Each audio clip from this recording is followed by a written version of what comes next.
Olá e bem-vindos! Vamos mergulhar na jornada cronológica de uma das figuras mais influentes de toda a história, seguindo o que nos contam os textos históricos e religiosos.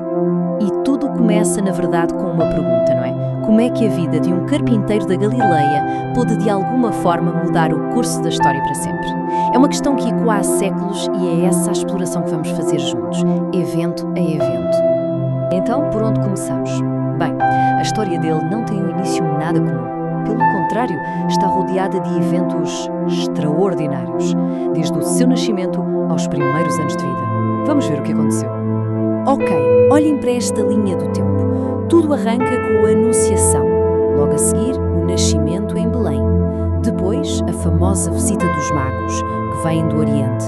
Mas essa visita acende um alerta de perigo. E isso força a família a uma fuga dramática para o Egito para escapar do rei Herodes.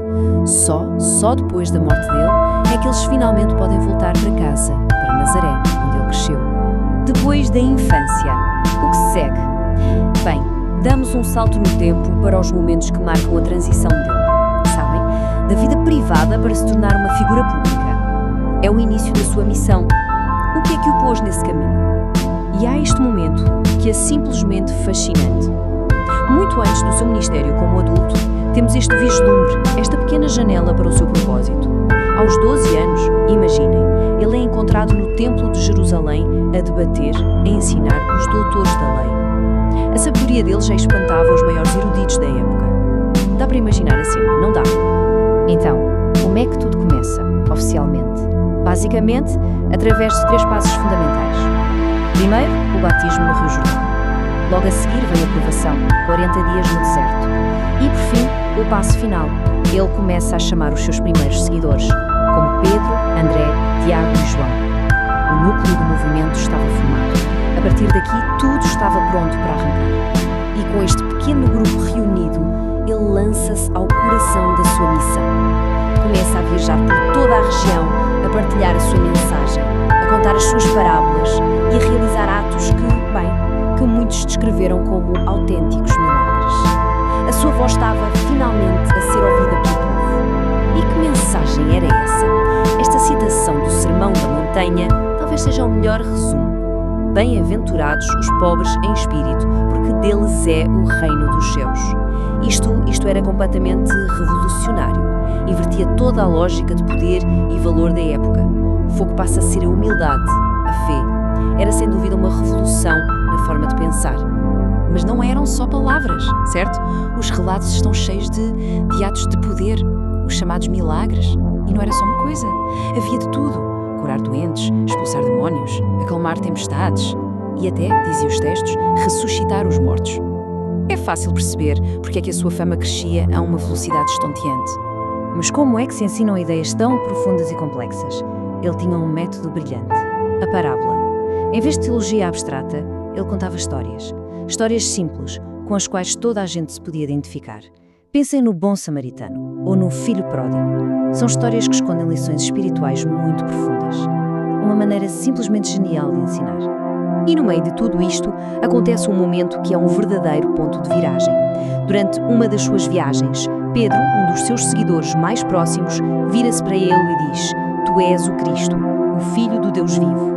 É a primeira vez que alguém do seu círculo mais íntimo o reconhece desta forma tão clara, um momento que, sem dúvida, mudou tudo para eles.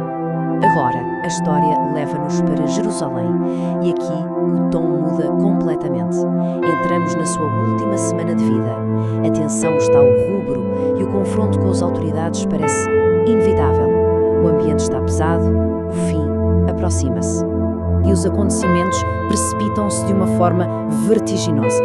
A semana começa com uma entrada triunfal em Jerusalém, com as multidões a aclamá-lo. Mas logo a seguir, ele desafia o sistema, expulsando os cambistas do templo. Depois, temos um momento íntimo da última ceia, que contrasta brutalmente com a angústia no Getsemane. E tudo culmina na traição e na sua prisão. Aconteceu tudo numa questão de dias. A prisão é o gatilho para o clímax de toda esta jornada. A partir daqui, temos o julgamento, a crucificação e os eventos absolutamente extraordinários que se seguiram. É o ponto alto da narrativa. Depois de ser preso, ele não passa por um, mas por vários julgamentos. Primeiro é levado perante o Sinédrio, o mais alto tribunal judaico. Depois passa para as mãos das autoridades romanas, Pôncio Pilatos e Herodes. O seu destino estava a ser selado por diferentes poderes. E o verdito desses julgamentos é a condenação à morte. Ele é levado para um lugar chamado Calvário ou Gólgota, fora da cidade, e é crucificado. Ali, morre na cruz, um final que parecia trágico e definitivo. Mas a história não acaba aqui. Depois da morte e do funeral, o silêncio. Parecia que tudo tinha acabado. Mas há um número que é fundamental para o que vem a seguir. 3. Guardem este número. Porque foi ao terceiro dia que aconteceu o evento mais inacreditável de toda esta história. O que terá sido? A ressuscitação. É isso. No terceiro dia, os relatos dizem que ele ressuscitou dos mortos. E este é o evento. É o que transforma um grupo de seguidores assustados e em fuga no início de um movimento que iria abalar o mundo. A história, afinal, estava muito longe de ter terminado. E, segundo os textos, não foi algo que aconteceu em segredo. Pelo contrário, há relatos de múltiplas aparições a várias pessoas. A Maria Madalena, aos discípulos no caminho de Emaús, aos 11 apóstolos juntos em Jerusalém e até a um grupo de mais de 500 pessoas de uma só vez. Isto serviu para solidificar a crença dos seguidores de que aquilo era real.